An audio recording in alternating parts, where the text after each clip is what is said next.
Alright, tatakaroy available nga Chromebook Dell Chromebook 113180 nga naay processor nga Intel Dual Core N3060.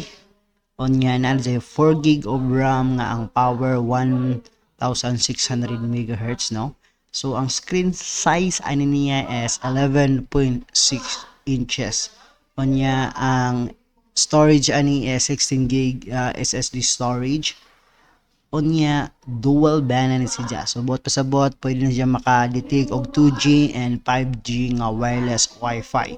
So kung nakay 5G nga routers balay nga nag-provide og internet, goods ni siya for transmitting of internet signal, no.